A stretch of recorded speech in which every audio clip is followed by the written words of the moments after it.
So I believe, is it recording? Okay, it's recording now. Thank you.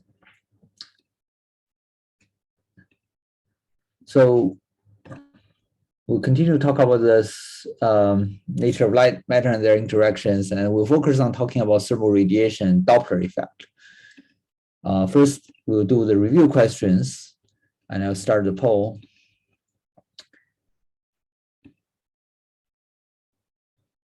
So an incandescent light bulb, the old kind of light bulbs, not the new energy saving ones, the old one, is a decent approximation to a thermal radiator. If we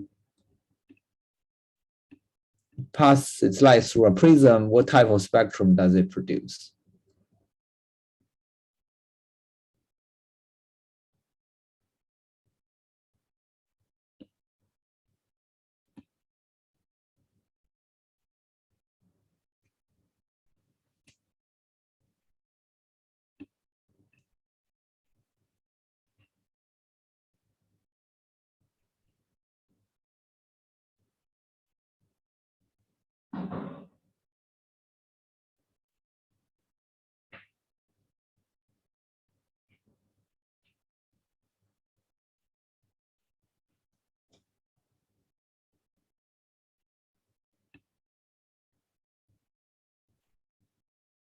Okay, most of you have answered, and most of you have gotten it correct. The correct answer is a continuous spectrum.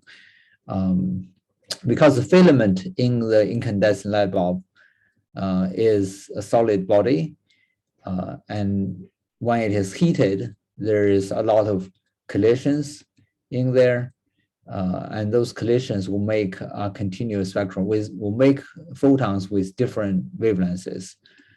So the correct result is the first one, continuous spectrum. And because this is a thermal radiator, it's a solid body, and it's a very good approximation to a black body, and it produces a continuous spectrum. So last time we talked about thermal radiator, and I used the word black body as well, but I guess I didn't quite explain that clearly. What is a black body? A black body is an idealized object that will absorb all incident electromagnetic radiation, just anything that you shine on it, no matter which direction it come from, no matter what wavelength it will come from, or whether it's X-ray or infrared or visible light or radio waves, it will absorb all of that. And that is what we call a black body. And in reality, you can not really, I mean, it's very difficult to make a perfect black body. So it is an idealized object. These things don't really exist. Except the universe itself is a black body. But in an idealized situation that you can theoretically calculate its properties. And so a black body is such a kind of thing. It is also an ideal emitter. So if it absorbs everything, what it means is it doesn't reflect. When I say it absorbs everything, it means it doesn't reflect any light. So you shine any light onto it, it will not have any reflection. So it will look black. And that is why it's called a black body. But it can emit light. It can emit radiation. Basically, it will have a temperature. If it is in thermal equilibrium, that means if it has a uniform temperature inside, then the black body will be able to radiate at all wavelengths. And its radiation will be following a continuous spectrum like this, and it will peak in the middle and has very little light at both long wavelengths and short wavelengths, because it's due to the internal collisions of the atoms in a body. So that if you heat up a filament in the light bulb, it behaves very similar to a black body. It's not perfect, but it is quite a good approximation. And this spectrum is only determined by its temperature, and we'll talk about that more. And here in my course, sometimes I don't use the word black body. I just call them thermal radiator, but I really mean just the same thing. So now next question. What type of spectrum would a cloud of hot gas produce?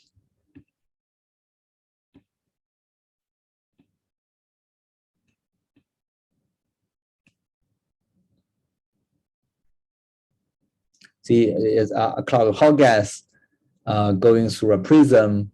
This prism will disperse the light into different wavelengths, right? Oops, did I just blow it? Okay, I hit the button too quickly. So you saw the answer. The correct answer is wait, no, please. Okay, the correct answer is an emission line spectrum. And so I better end the poll now. So you got that. So the reason is that the collisions in the hot gas will bump the electrons to higher energy levels, and when they come back down to the ground level, they will give photons with certain discrete energies, with certain specific energies, and that corresponding to certain wavelengths.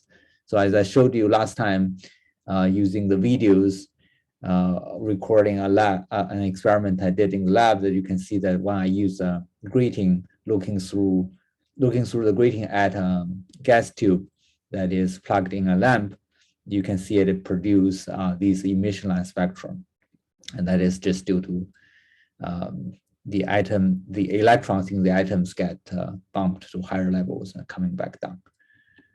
And then the next one is, how about a cold gas cloud in front of a background source of continuous radiation? So suppose you have a star or you have a incandescent light bulb, it'll make a continuous spectrum. But if you that continuous spectrum going through a cold cloud of gas, what will it make? Okay.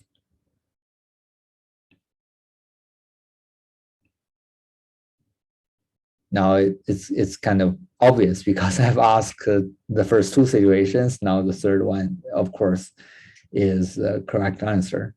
It's going to be an absorption line spectrum, and that is because the electrons in the cold cloud gas are sitting at the ground levels, and when different photons coming in, they will pick and choose, right? They will pick those specific photons to absorb.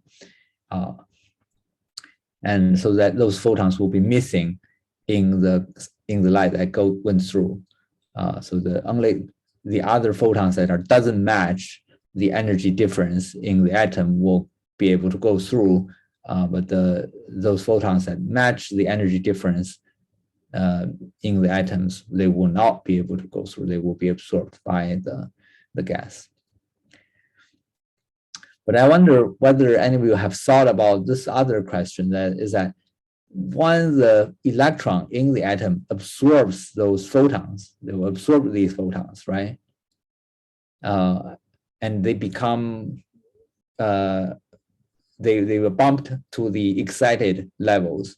They will have to come down again, right? And when they come down, they will radiate those photons away again. So they absorb them, but then they will have to spit it out very quickly because the excited states are not that stable. So they actually want to go back to the ground level anyway.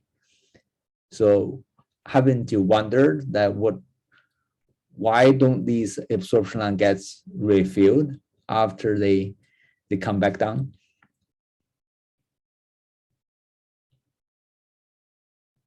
Any thoughts on that? You can type in the chat window to tell me what do you think. Why didn't we see these absorption lines get refilled when the electrons come back down to ground level? Any reactions?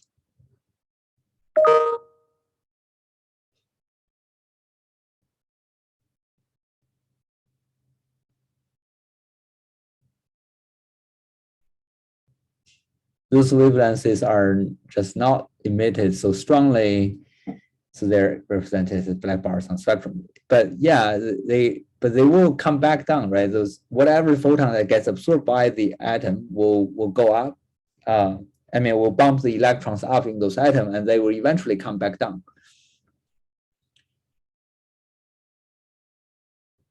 Okay, thank you for another answer, but it's also not quite right. The reason is when they come back down, when the electrons get bumped up, they will have to come down. But when they come down, they re-emit the photon. The photon will have exactly the same energy as it was absorbing. Okay, whatever it absorbed, it will spit it out again. But when it spit out, those photons, they will not go in the same direction as before. Those photons can go into whatever direction, into a random direction, so that most of those photons will go in other directions in space, and they will not go in the direction where they originally come from.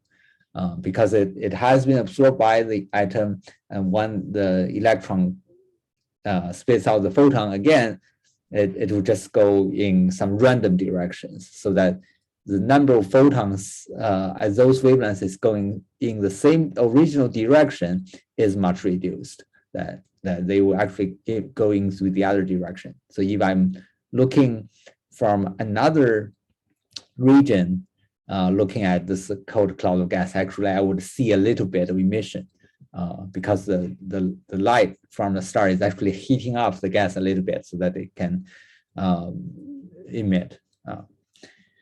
Understand that? Is that understandable? You can give me some reactions through chat or using the thumbs up or thumbs down.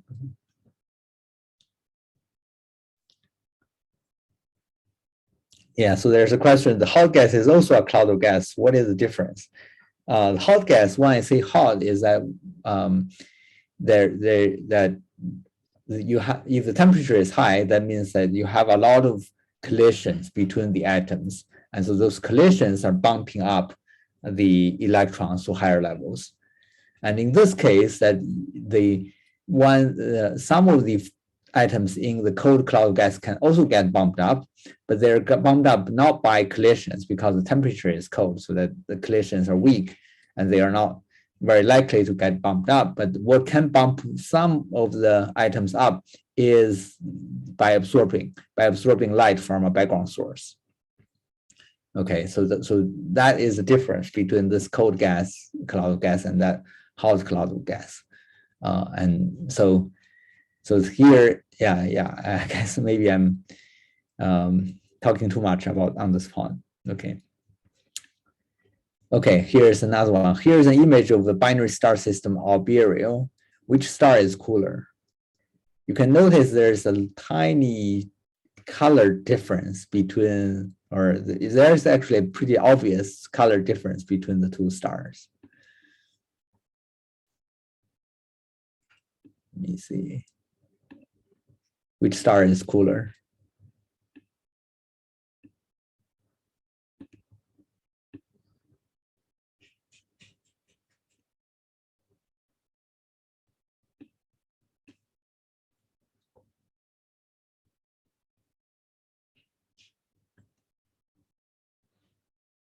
Okay, good. Most of you got it correct. So the correct answer is B, that you see a blue star and a yellow star, right? And the blue, so there is a color difference, and because blue wavelength is at shorter wavelengths, this means that for this star, its radiation is peaked at shorter wavelengths. So that means the star is hotter because the peak wavelength of the radiation is moved to shorter wavelengths when you have when the temperature gets higher. Next one, cool ends of heated rod. The hot end of these iron rods are glowing orange. So you can see that these are some iron rods that get pushed into a really hot stove. And when you pull them out, that the tips are really, really hot and they're glowing orange or yellow. Why is the cooler end black?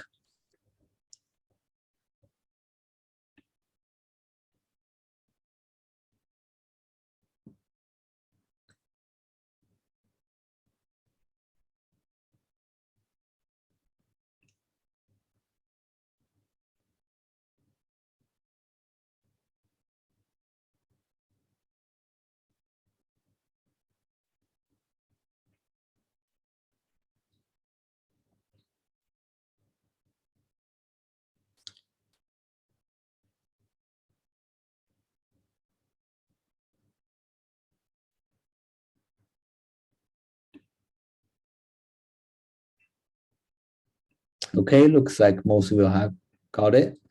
The correct answer is B.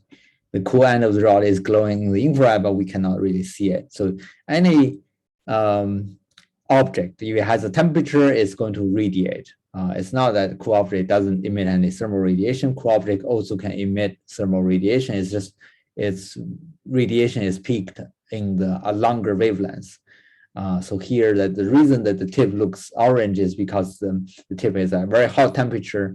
Its radiation is peaked in the yellow wavelength, and then this part is peaked in the red wavelength. So it means it's a little cooler than the tip, and the further down in the rod, it's getting cooler.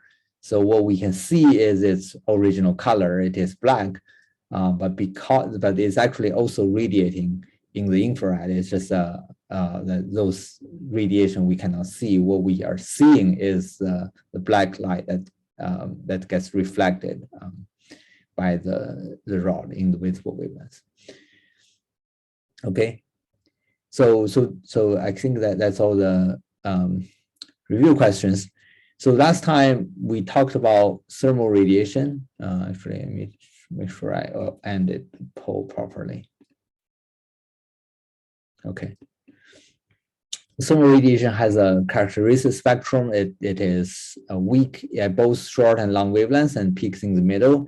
And that is due to collisions of atoms in an object, whether it's in stars or in the filament of the incandescent light bulb, because most of collisions happen with some intermediate energy. And so that's why the wavelengths, the spectrum is peaked in the middle. And this follows a specific form, and that form is described by a mathematical formula. It's called the Planck radiation formula. So I'm not going to show you the math for that, but you just need anyway, just for your information, it's called the Planck radiation formula. And last time we talked about the Wien's displacement law. So that what that means is that the peak wavelength is strongly dependent on temperature. If the temperature gets hotter, such as these three stars that you can see from the coolest one to the hottest one, as the temperature gets hotter, the peak wavelength of the thermal radiation shifts to bluer wavelengths. And that is because that you have the collisions are getting more and more energetic as you increase the temperature.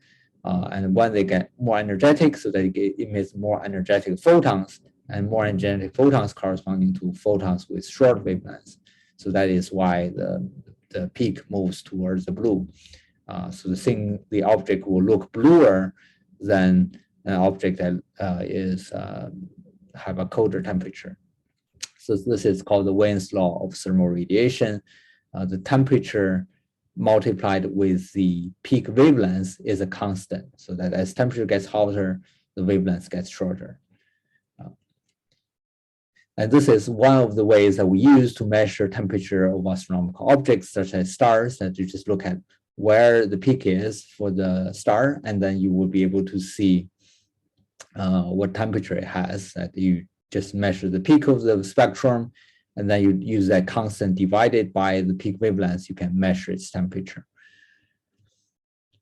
Another thing about the thermal radiation is that you notice that, or I think about it, it's just that when you have atoms colliding in a black body, in an object, not only those collisions become more energetic as the atoms are moving faster inside an object, it also come across each other more frequently, so that you have a higher rate of number of collisions. So the number of collisions per second also increase. And when this is happening, that you will have more photons emitted every second.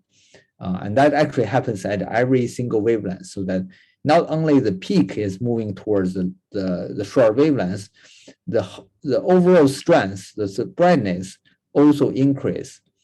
And you can see that this blue curve is higher than the yellow curve, and the yellow curve is higher than the red curve. And not only they're higher in the peak, at all the wavelengths, the blue curve is higher than the yellow and the red curve, right? So basically, even at the wavelength where it is not peaking, even not as a peak at other wavelengths, as you increase the temperature, the amount of light you get is also increased.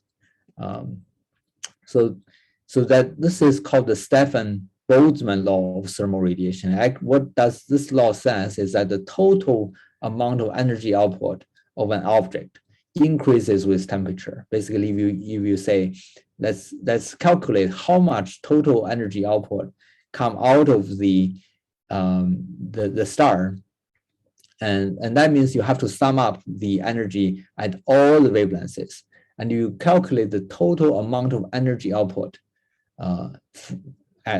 per unit area of an object that is a black body. You will find it is proportional to temperature to the fourth power. So if you increase the if you double the temperature, then the amount of flux will become will be 2 to the fourth power, and 2 to the fourth power is 16. So that if you double the temperature, then the amount of flux will be multiplied by a factor of 16. Okay, and there is again a constant in front, and this represents a proportional relationship. Is that the total energy that is coming out will be proportional to temperature to the fourth power. And blue stars not only have a spectrum and peaks at shorter wavelengths, they also have much higher energy flux. Basically, the amount of flux per unit area that come out is going to be higher. So this is how we can calculate the brightness of stars, or how we can basically calculate the energy flux coming out of stars. And so basically, when we say flux, we're talking about the amount of light a star emits per unit area, so that you have to carve out a small area on the star, let's say 1 square meters, and then how much energy is emitted in that area, that is proportional to that is given by this formula. And if you're trying to say how much total flux coming out of the star, you have to multiply this flux per unit area with the total area of the star. Okay, basically if each square meters on the star will become brighter, and the total amount is also going to get much brighter. So there's a question about what we mean by area, or what units we use. We don't have to use the international units. That when we say per unit area, you can use 1 square meters, you can use 1 square centimeters, or 1 square millimeters, or whatever, or 1 square inch in the English unit system. And that doesn't matter. That you can just use any unit area. So what I mean is that this flux is representing the amount coming out of a small area, not the whole object, right? The whole object, how much flux the whole star gives is equal to the amount per area times the total area, and the sigma will change depending on what units you're using. So that is still consistent. And this is called the Stefan-Boltzmann constant. For example, our sun would put out 64 million watts per square meter, and that is actually a lot of energy.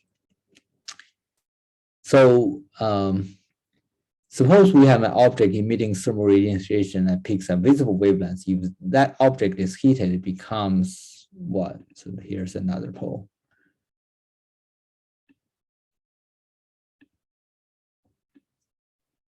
That should be simple.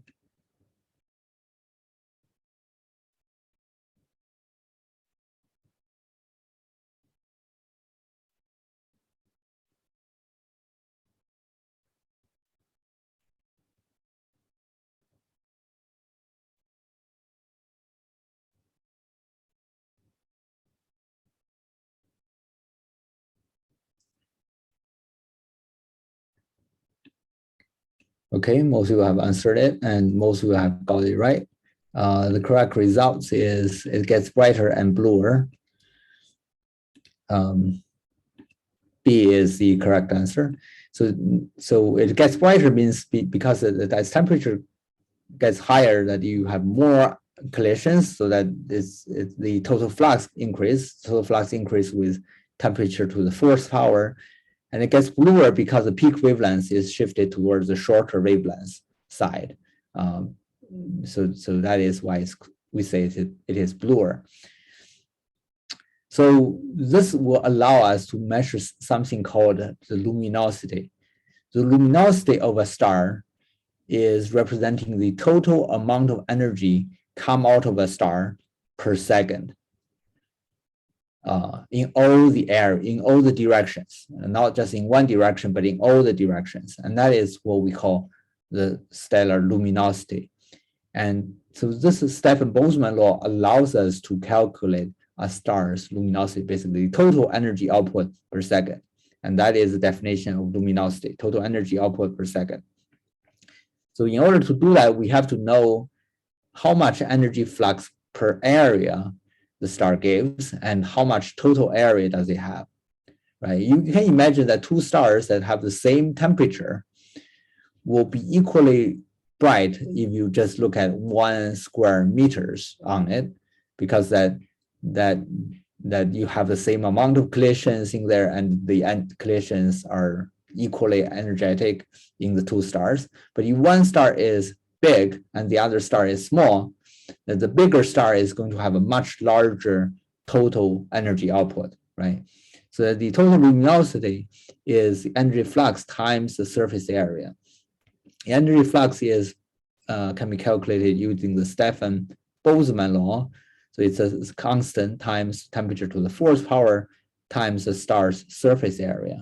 And for a sphere, the surface area is equal to 4 times pi times radius squared.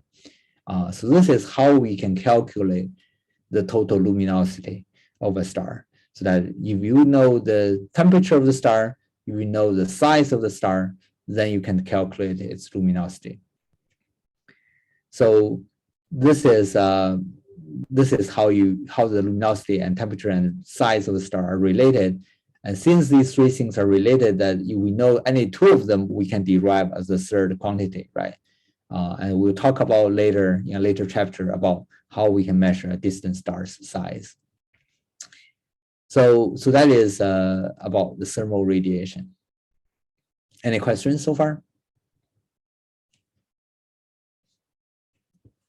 For the time, we still have time. Okay, I'll have 13 minutes.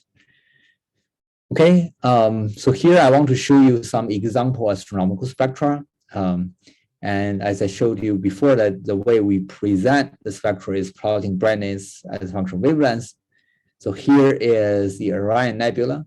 It's a nebula in the Orion constellation. It's one of the most famous nebula that you can come across with. You may have seen pictures of this in the media or in the newspapers or magazines. And here is its spectra. And the spectra, you can see it has very little continuous spectrum. It's basically dominated by these vertical lines. And so there's specific lines that are coming at specific wavelengths. So this is an emission line spectrum from a hot cloud of gas, and it is heated by newly born stars in those regions. This is a star forming region. Basically, it's a place where new stars are being born out of interstellar medium. And when these new stars are born, they are really hot. They can give the very strong radiation that heats up the cloud around them, and that will produce this emission line spectrum. Here are some spectrum of stars, and this is actually data that we took using our observations. We have run a survey called the Mass Star Survey, and it's building a library of stellar spectra. So we observed 10,000 different stars, and we observe their spectrum, and then we can plot them against each other. Here we picked a few of the stars out of that catalog of spectra, and you can see what they really look like. Stars are pretty good black bodies, but they're not perfect. And because the stars all have an atmosphere, and their atmosphere is actually cooler than the surface of than the interior of the stars, so that the interior of the star will make a continuous spectrum. But when it passes through the cooler atmosphere of the star, it will have absorption lines added on top of it. And you can see that, and also that they are not those kind of smooth black body curves I was showing earlier.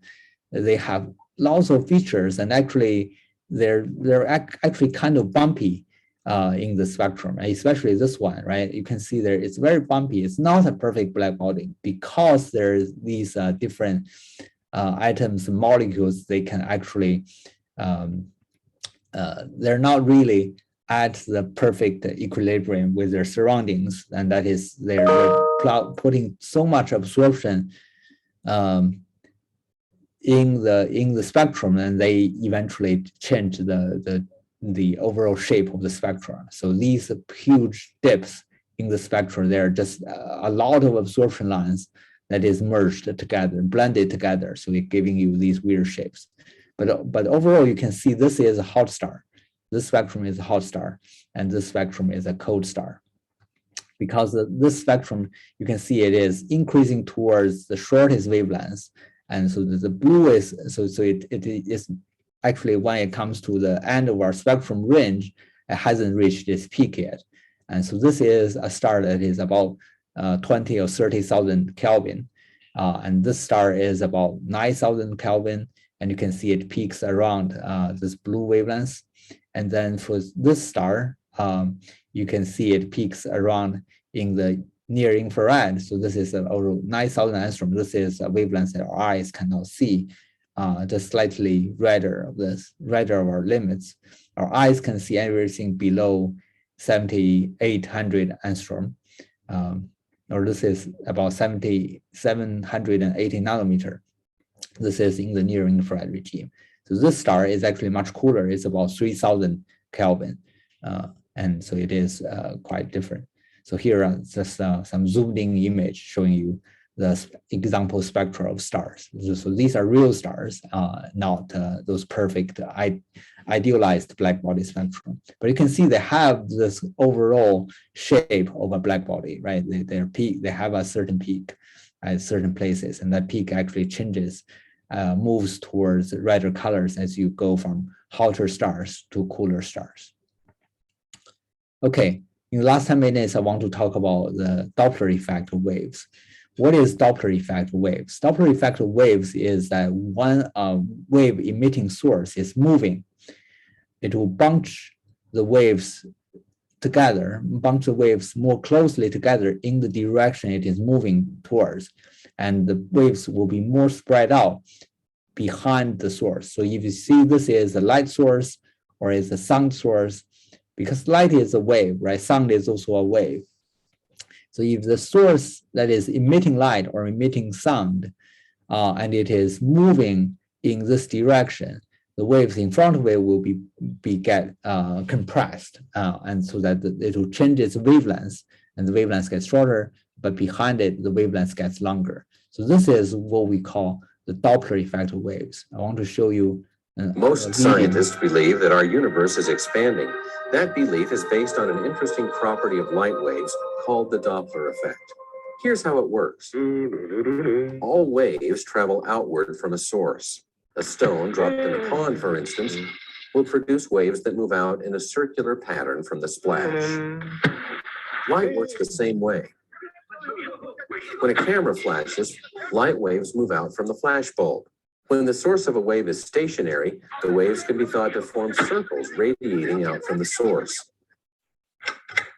But when the source is moving, something very interesting happens. The waves ahead of the moving source are bunched closer together. The waves trailing behind the moving source are spread out. We hear this effect when a moving car blows its horn as it passes us.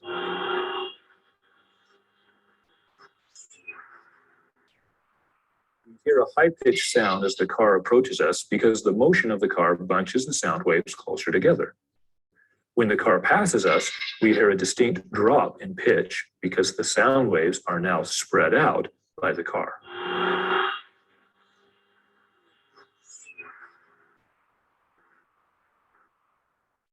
Light waves show a similar shift. If a source of light, like a star or a galaxy, is moving toward us, the light waves are bunched together, and we see the light with a slight bluish tint. If the star or galaxy is moving away from us, the waves are stretched out, and we see a reddish shift in the color. Because all galaxies show a red shift in the color of their light, this is evidence that they're moving away from one another. So the red shift is evidence that our universe is expanding. So that is Doppler effect. And so here are just some stationary figures showing you what this is doing. So if you have a light source that is emitting waves, and if it's staying still, being stationary, then the waves will all be concentric, right? All the waves that leaving the source come out from the same place, and they will form concentric circles. All the circles will be centered on the same point. The outermost wave will be the one that left the source earliest, and the innermost will be the one that left the source latest. And for all the observers on different sides, they will see the same wavelengths, that the wavelengths will be the same, no matter which direction you look. But if you have a moving source, then these waves, when they come out at different times, they actually come out from different centers, right? The first wave come out at this point when the source was at this place, and then the second wave would come out when the source has moved to this place, and the third wave will come out when the source has moved to this place. And now, as the fourth wave is trying to come out, that the source has moved to here again, right? So you can see that in the direction where it is moving, the distance between consecutive waves or consecutive peaks gets smaller, but in the direction, but behind the source, the distance becomes larger. So this is sort of why this is the Doppler effect, that in the if an object is moving toward us, we are looking at from this direction, we see the wavelengths of the source become shorter than what it was when it was stationary. So lambda 0 represents the wavelengths when it was staying still, and lambda 1 represents the wavelengths that we are seeing if it is moving toward us, and lambda 1 is going to be smaller than lambda 0. But on the other hand, that if you're at this side, that means the source is moving away from you, you will see the wavelength gets larger. It will become larger than the wavelengths you would see if the source was staying still. So that is so on the where if it's moving toward us, we see a blue shift, and if it's moving away from us, then we see a red shift. So by looking at the light to see whether it's blue shifted or red shifted, you would know which direction the source is moving, whether it's moving toward us or moving away from us. You can also know how much it is moving, because if it's moving very, very fast, that you will get a stronger effect from the spreading of the waves or the compression of the waves, right? So if this is the source staying still, you took a spectrum of the source, and you see a bunch of spectrum lines, a blue line, a green line, and a red line. And if the source is moving away from us, say that we're looking from this direction, okay, we're looking at this cloud of gas moving away from us, and all the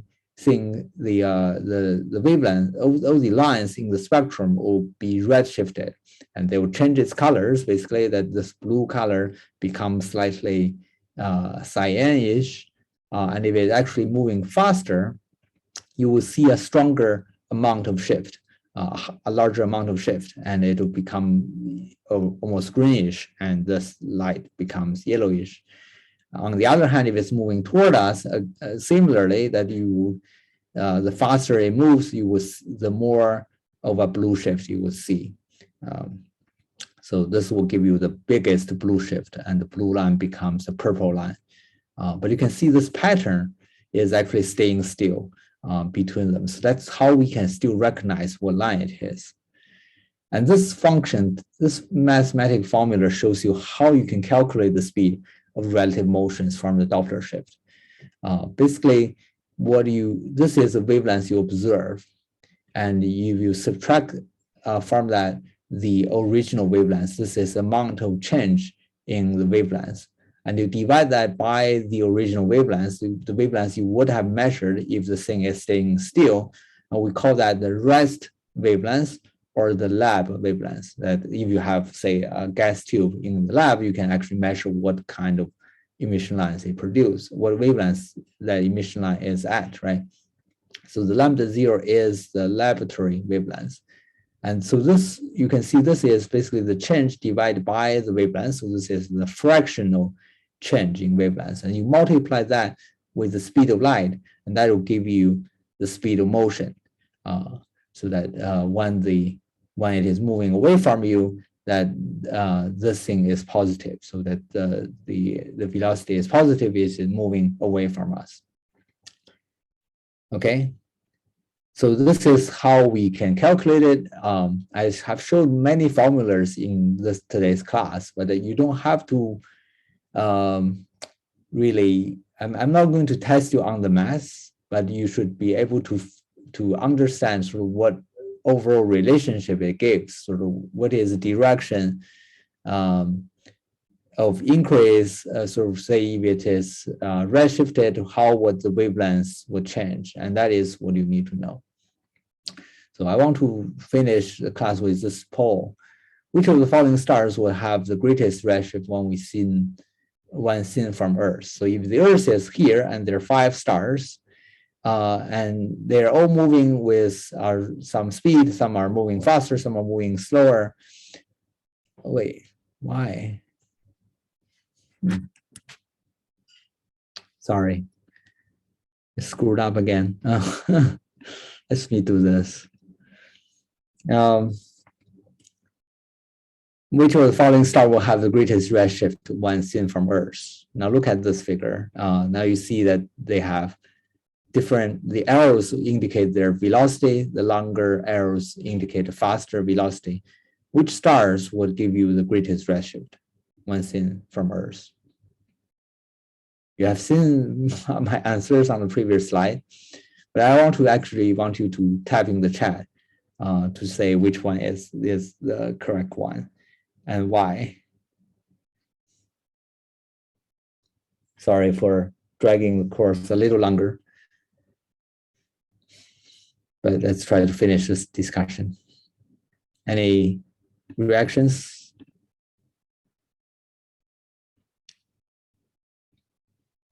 Which star will give you the, type in the chat window, please.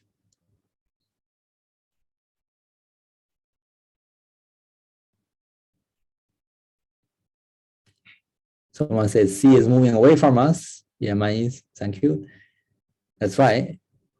See, A is moving toward us, and E is also moving toward us, right? So both of these stars will give us a blue shift. It will not give us a red shift. And B is moving sort of in a direction that is perpendicular to our line of sight. So that actually is not going to change very much.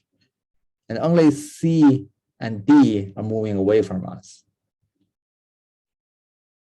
And C is near us. Whether it's near us or far away from us doesn't really matter. What matters is how much line of sight direction, a line of sight component of the movement there is. So you may see, okay, C and D both have the same amount of speed. These two stars have the same speed, but D is not moving. So the speed is not owing the direction that is away from us, right? Just like B is having a very large velocity, but it's not moving. It's neither moving away from us or toward us, right? So if you draw a line connecting B and the Earth, you will see there's no motion toward us or far away from us. All the motion is perpendicular to the line that is connecting B and Earth. So that doesn't count. Those velocity doesn't count. So you can see in the case of D, some of the velocity doesn't count. And the only part that counts is along the line of sight from Earth. So we call this line connecting Earth and a star the line of sight, that only the amount of motion that is along the line of sight counts in terms of generating redshift or blue shift. So in this case, the C has the greatest redshift, and this is the correct answer. Okay. So I think I should finish now that we can continue the very last few slides next time. Okay, thank you very much. Sorry for dragging too long. Yeah. Thank you. Bye-bye. Thank you. Bye.